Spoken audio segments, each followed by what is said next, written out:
अस्सलाम वालेकुम एवरीवन, कैसे हैं आप सब। आज का जो हमारा टॉपिक है वो है ग्रोथ हार्मोन की फिजियोलॉजी। हमने एनाटॉमी कर ली थी। ग्रोथ हार्मोन में आपने सबसे पहले इस पिक्चर को एक दफ़ा यहाँ तक देख लें, उसके बाद हम यहाँ से रीड आउट करते हैं कि सबसे पहले आपने याद रखना है कि हमारे sleep, hypoglycaemia, stress, puberty, exercise ये एक्टिवेट करते हैं या स्टिमुलेट करते हैं कि हमारी बॉडी के अंदर से ग्रोथ हार्मोन रिलीजिंग हार्मोन की जो है वो एक्टिवेशन हो।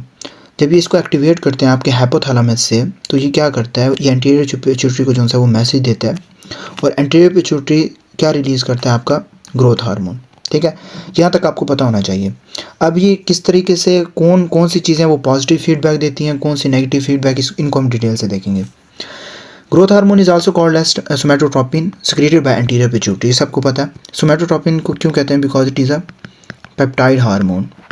और प्रोलैक्टिन को भी ग्रोथ हार्मोन भी कहा जाता है because it is also a peptide hormone. Prolactin stimulate linear growth and muscle mass through insulin growth factor 1, जिसे हम सोमैटोस्टेटिन सी भी कहते हैं, which is secretion by the liver.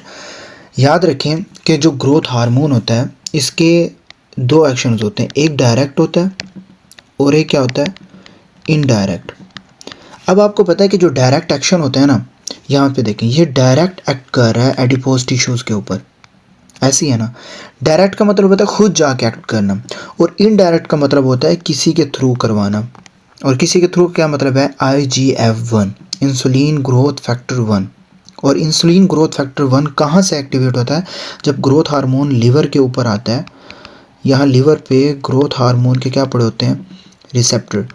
यहाँ पे जब वो एक्ट करता है तो ग्रोथ हार्मोन रिसेप्टर क्या रिलीज़ करता है, IGF-1, राइट। तो जब IGF-1 रिलीज़ होता है तब वो मसल्स पे, बोन्स पे जाके एक्ट करता है और उनमें जो सा है हमारे इंक्रीज़ या डिक्रीज़ जो भी चीज़ें हैं वो करवाता है, और हम यहाँ पे डिस्कस करेंगे। Increase insulin resistance which is diabetogenic, मतलब कि ग्रोथ हार्मोन इंसुलिन रेजिस्टेंस को इंक्रीज़ करता है। कैसे, देखें, हमारी बॉडी के अंदर जब भी ग्रोथ हार्मोन रिलीज़ होते हैं ना, ठीक है ना, उसमें हमारी बॉडी के अंदर ग्लूकोज का लेवल जो सा है, क्योंकि यहाँ देखें जब ये एडिपोज टिश्यू पे अफेक्ट कर रहा है तो ग्लूकोज की अपटेक इनटू द सेल्स वो क्या हो रही है, कम हो रही है, बिकॉज इंसुलिन की रेजिस्टेंस है। ठीक है ना, अब इंसुलिन जब रिलीज़ ही नहीं होगा तो क्या होगा, हमारी जो ग्लूकोज है वो सेल्स के अंदर नहीं आएंगी, एनर्जी नहीं होगी, ठीक है, ATP की प्रोडक्शन नहीं होगी। इस वजह से glucose uptake into the cell growth hormone क्या कर देता है, कम कर देता है, मतलब सेल्स के अंदर जाने ही नहीं देता ग्लूकोज को, और लेके कौन जाता था, इंसुलिन। और लिपोलाइसिस को इंक्रीज़ कर देता है, जो कि डायरेक्ट एक्शन करता है, मतलब फैट की ब्रेकडाउन को ज़्यादा कर देता है। ठीक है, और इसलिए मोस्ट कॉमनली जो प्रेजेंट होता है पेशेंट वो क्या होता है, टाइप 2 डायबिटीज़ मिलेटस या फिर डायबिटीज़ मिलेटस के तौर पे पेशेंट प्रेजेंट करता है। अब वो कहता है release in pulse in response to growth hormone releasing hormone, मतलब कि देखें, एक होता है कॉन्टिन्यूस मैनर और एक होता है पल्सटाइल मैनर। कॉन्टिन्यूस का मतलब होता है किसी भी एडिनोमा हुआ, ट्यूमर हुआ, कोई ना कोई डिसफंक्शन हुआ, उसकी वजह से कॉन्टिन्यूसली एक हार्मोन की रिलीज़ हो रही है। ठीक है ना, लेकिन पल्सेटाइल का मतलब ये होता है कि जब जब सिग्नल मिलेंगे वो तब तब जो सा हार्मोन है वो रिलीज़ होगा और स्टिमुलेट करेगा आपके ग्रोथ हार्मोन को। ठीक है ना, ये कोई भी हार्मोन हो वो पल्सेटाइल मैनर में ही रिलीज़ होता है, कि जब जब बॉडी की डिमांड होगी तब तब वो रिलीज़ होगा। अब वो कहता है सिक्रीशन इंक्रीज, मतलब ग्रोथ हार्मोन कब ज़्यादा सिक्रीट होता है, कब ज़्यादा प्रोड्यूस होता है, ड्यूरिंग स्लीप। हमारे स्लीप साइकिल में, हमारा जो स्लीप साइकिल है उस स्लीप साइकिल के अंदर जो कार्डियक रिदम होती हैं वो ज़्यादा होती हैं, कार्डियक रिदम ज़्यादा होती हैं, जिसकी वजह से हमारे जो क्या कहते हैं रिदम है वो ज़्यादा होती है, और इस वजह से हमारी जो ग्रोथ हार्मोन है उसकी सिक्रीशन क्या होती है, ज़्यादा होती है। ठीक है, नेक्स्ट वन इज़ हाइपोग्लाइसीमिया। आपको पता है जब हमारी बॉडी के अंदर ग्लूकोज का लेवल कम होगा तो ऑटोमेटिकली ग्रोथ हार्मोन का काम ही यही है, तो वो क्या करता है, रिलीज़ होना स्टार्ट कर देता है और ग्लूकोज की एक्टिविटी को ज़्यादा कर देता है। ग्लूकोज जो है वो सेल्स में जाने से क्या कर देता है, कम कर देता है, जिसकी वजह से हाइपरग्लाइसीमिया हो जाती है। स्ट्रेस के अंदर क्या है कि देखिए, जब भी हमारी बॉडी के अंदर स्ट्रेस की कोई कंडीशन आती है तो आपको क्या होता है, फाइट एंड फ्लाइट रिस्पॉन्स, ऐसी है ना। फाइट एंड फ्लाइट रिस्पॉन्स में क्या होता है, हमारा मैक्सिमम ऑफ कॉर्टिसोल कॉर्टिसोल जो है वो क्या होता है, रिलीज़ होता है। जब कॉर्टिसोल बहुत ज़्यादा रिलीज़ होगा तो उससे क्या होता है, ये स्टिमुलेट करता है ग्रोथ हार्मोन को। क्या करता है, ग्रोथ हार्मोन को स्टिमुलेट करता है और सबसे ज़्यादा रिलीज़ होता है। प्यूबर्टी, ऑफ कोर्स, जब हमारी बॉडी के अंदर जब एज हमारी बढ़ रही है, प्यूबर्टी है, हमारी बॉडी को नीड है ग्रोथ हार्मोन की प्यूबर्टी के अंदर, तो उस टाइम पे तो ग्रोथ हार्मोन नेचुरली रिलीज़ होगा। ठीक है। एक्सरसाइज, जब हम कोई भी इंटेंस एक्सरसाइज करते हैं उस कंडीशन में भी हमारी बॉडी को जो है वो एक्टिविटी करते हैं, तो हमारे जो मसल्स हैं, जैसे हम जिम वगैरह करते हैं, जब हम जिम वगैरह करते हैं तो आपको पता है हमारे मसल्स की ब्रेक डाउन होती है, मसल्स की हाइपरट्रॉफी होती है, तो मसल्स के अंदर टेयर्स आ जाते हैं, फिर उनको फिलअप करने के लिए हमारे ग्रोथ हार्मोन रिलीज़ होते हैं, फिर उसकी वजह से प्रोटीन की सिंथेसिस होती है जो हमारे मसल्स को नीड होती है। ठीक है ना। तो एक्टिविटी की वजह से हमें एड्स, मसल एड चाहिए होती है जो कि ग्रोथ हार्मोन पूरी करता है। सिक्रीशन डिक्रीज्ड विद एजिंग, मतलब कि जैसे जैसे आपकी उम्र बढ़ती जा रही है तो उसकी वजह से हमारा जो अब एजिंग है उसमें होता क्या है कि हमारा जो पिट्यूटरी ग्लैंड है वो क्या हो जाता है, काम करना बिल्कुल लो हो जाता है, जिसकी वजह से क्या होता है, ग्रोथ हार्मोन रिलीज़ नहीं होता। ओबेसिटी, अब ओबेसिटी है, इंसान पहले ही इतना मोटा है, उसकी वजह से अब ओबेसिटी के अंदर हमारा पर्टिकुलरली अमूमन विजरल फैट जो सा होता है वो ज़्यादा होता है। विजरल फैट पता क्या होता है, जैसे ये स्किन है ना, ठीक है, स्किन के नीचे का जो फैट होता है ना उसे कहते हैं सबक्यूटेनियस फैट। और जो आपका मसल होता है, यहाँ पे जो मसल है, फॉर एग्जांपल ये मसल पड़ा, और मसल्स के नीचे इनसाइड ये होता है आपका विजरल फैट, ये वाला। ठीक है। तो विजरल फैट जो है वो आपका ज़्यादा रिलीज हो रहा होता है, जिसकी वजह से विजरल फैट खुद से जो है वो क्या करता है, इन्फ्लामेटरी मॉलिक्यूल्स को जो है वो रिलीज़ करता है।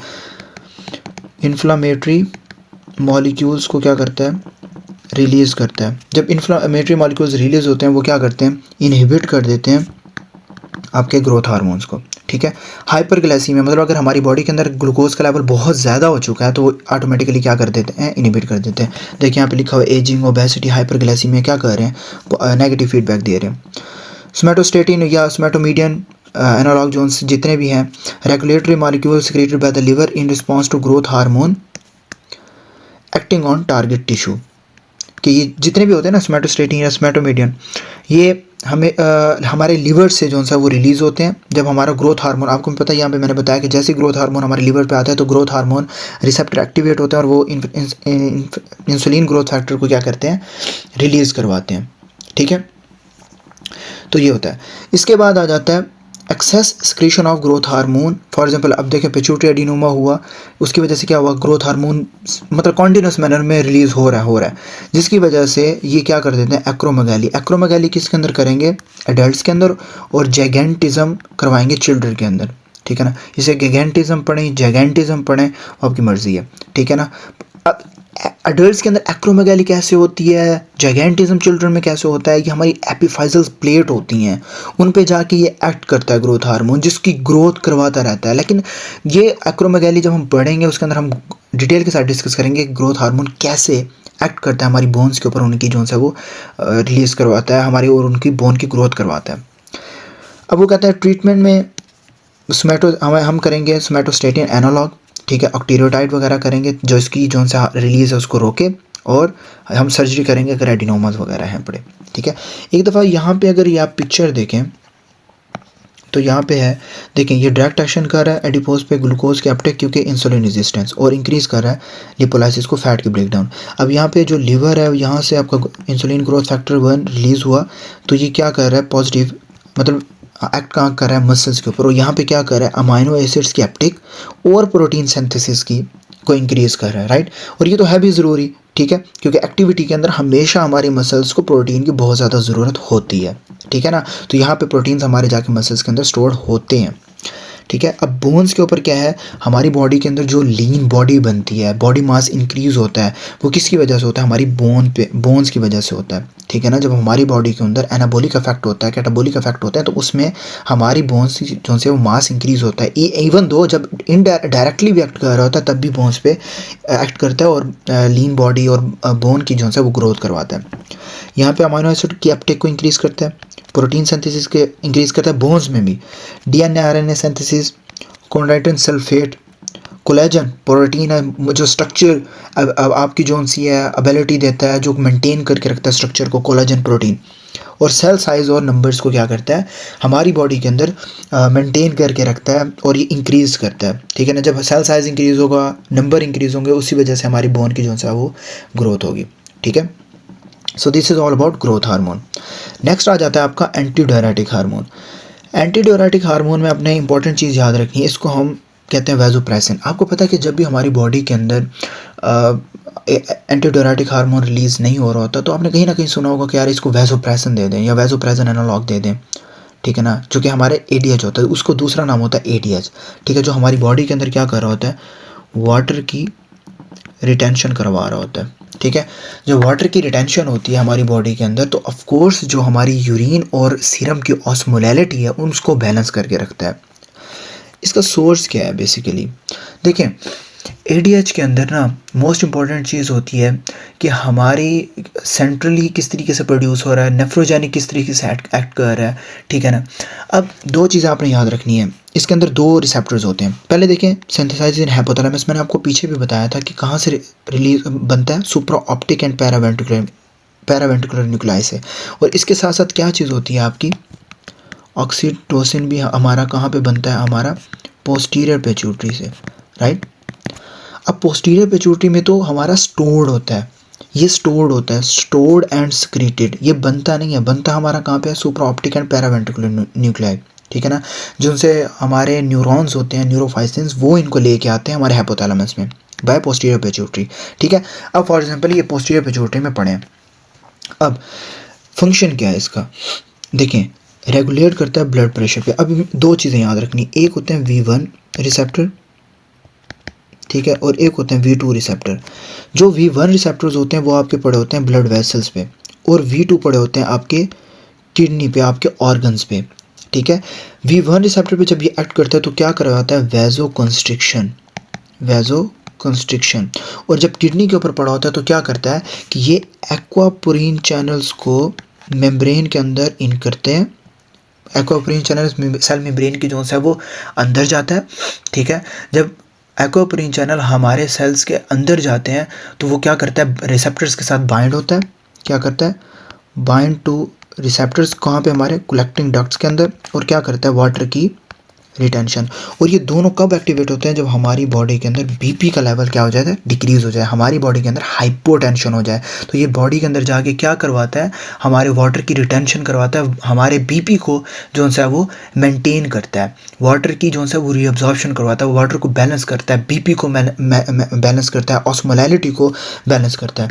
बीपी याद रखना, ऑस्मोलैलिटी, ये तो मोस्ट कॉमन इसका फंक्शन है और इम्पॉर्टेंट फंक्शन है, ठीक है ना। और हमारी बॉडी में हाइपर टेंशन, ये तीन चीज़ें इसका इंपॉर्टेंट वर्क है, ठीक है। आगे वो कहता है V1 रिसेप्टर मैंने आपको बता दिया कहाँ पे होते हैं, वेसल्स पे, and serum osmolality V2 receptor कहाँ पे, किडनी में। Primary function is serum osmolality, आपने इसको हाईलाइट कर लेना है, ठीक है ना। प्राइमरी फंक्शन इज सीरम अब देखो सीरम ऑस्मोलैलिटी क्या होता है, सीरम ऑस्मोलैलिटी हमारी बॉडी में ना आपके जितने भी इलेक्ट्रोलाइट्स होते हैं, इलेक्ट्रोलाइट्स या हमारे सॉल्यूट्स कह लें, ठीक है। अब देखो जब सीरम की ऑस्मोलैलिटी को मेंटेन कैसे करना है, कि सीरम की ऑस्मोलैलिटी डिक्रीज़ करता है, यूरिन की ऑस्मोलैलिटी को इंक्रीज़ करता है। कैसे, सीरम की ऑस्मोलैलिटी का कम होने का मतलब ये है कि वाटर की रिटेंशन हुई, बॉडी में आया, जब बॉडी में आया तो सॉल्यूट्स के साथ मिल के उसको क्या कर देता है, डाइल्यूट। वाटर थोड़ा सा इंक्रीज हो जाता है एज़ कम्पेयर टू हमारे इलेक्ट्रोलाइट्स, सोडियम, पोटाशियम, ग्लूकोज जो भी हैं, ठीक है। इंक्रीज यूरिन ऑस्मोलैलिटी का मतलब क्या होता है, वाटर तो रिटेंशन हुई, अब वाटर यूरिन में तो कम जा रहा है। अब जब वाटर यूरिन में कम जा रहा है उसकी वजह से हमारी बॉडी के अंदर क्या चीज़ ज़्यादा जा रहे हैं, सॉल्यूट्स। जिस जगह पे सॉल्यूट्स की कंसंट्रेशन ज़्यादा होगी उसकी ऑस्मोलैलिटी भी ज़्यादा होगी, जिस जगह पे सॉल्यूट्स की कंसंट्रेशन ज़्यादा होगी उसकी ऑस्मोलैलिटी भी ज़्यादा होगी, ये याद रखें, ठीक है। तो इस वजह से जब पानी रीअब्जॉर्ब हो रहा है तो उस कंडीशन में यूरिन में आपके ज़्यादा से ज़्यादा सॉल्यूट्स जा रहे हैं, पानी कम जा रहा है, इसलिए यूरिन की ऑस्मोलैलिटी ज़्यादा और सीरम की ऑस्मोलैलिटी कम, ठीक है। विया रेगुलेशन ऑफ एक्वापोरिन चैनल्स, ये मैंने आपको बता दिया, insertion in the principle of collecting duct, और फिर वहाँ से वाटर की रिटेंशन करवा देता है, ठीक है। और यहाँ पे इसका मेन चीज़ लिखी हुई है कि रेगुलेट कब करता है, प्लाज्मा ऑस्मोलैरिटी प्राइमरली हाइपोवोलीमिया, जब भी हमारी बॉडी के अंदर वॉल्यूम कम होता है, बीपी कम हो जाता है, तो उस वजह से हमारे वाटर की रिटेंशन करवा देता है, ठीक है। अब यहाँ पे एक मेन चीज़ लिखी हुआ है कि ADH level is decrease in central diabetes insipidus. Central diabetes का मतलब ये होता है कि हमारे हाइपोथैलेमस से, हमारे ब्रेन से ADH रिलीज़ ही नहीं हो रहा, बिल्कुल बॉडी में है ही नहीं, रिलीज़ ही नहीं हो रहा। और जब रिलीज़ ही नहीं हो रहा तो रिसेप्टर्स पे एक्ट ही नहीं करेगा। इसका मतलब है सेंट्रल के ब्रेन से। नॉर्मल और इंक्रीज इन नेफ्रोजेनिक, हमारे जब नेफ्रोजेनिक है इट मीन जो हमारे V1 या V2 रिसेप्टर्स हैं उन पे जाके ये मतलब वहाँ की रेजिस्टेंस होगी, जैसे इंसुलिन की रेजिस्टेंस हो जाती है, ठीक है, तो ग्लूकोज के अपटेक ही नहीं हो पाती, ठीक है। तो इस वजह से जब नेफ्रोजेनिक होगा तो मतलब किडनी के अंदर कोई ना कोई मसला है रिसेप्टर्स के अंदर, और वो ADH को जो सा है वो एक्सेप्ट ही नहीं कर रहे, वो अपने ऊपर आने ही नहीं दे रहे, ठीक है ना। अगर फॉर एग्जांपल ये रिसेप्टर है ना, एक रिसेप्टर है और ADH ने आके इसके साथ अटैच होना है, तो यहाँ पे वो क्या कर देते हैं, ब्लॉक कर देते हैं और ये आके अटैच नहीं हो सकते, ठीक है। इसको कहते हैं नेफ्रोजेनिक। अब मेन जो मेडिकेशन है उसमें क्या कर देते हैं, desmopressin which is ADH analogue, is a treatment for central diabetes mellitus and nocturnal enuresis, जब बहुत ज़्यादा हमारा पेशाब आ रहा होता है, जब बहुत ज़्यादा पेशाब आ रहा है ऑफकोर्स उस टाइम पे जब देंगे तो वाटर की रिटेंशन होना स्टार्ट हो जाएगी। Vasopressin is a potent vasopressor that can be use to increase organ perfusion in septic shock. जब भी हमारी बॉडी के अंदर कोई सेप्टिक शॉक की कंडीशन आती है ना, हमारे क्या रिलीज़ होते हैं, एंडोटॉक्सिन्स रिलीज़ होते हैं। क्या रिलीज़ होते हैं, हमारे एंडोटॉक्सिन्स रिलीज़ होते हैं।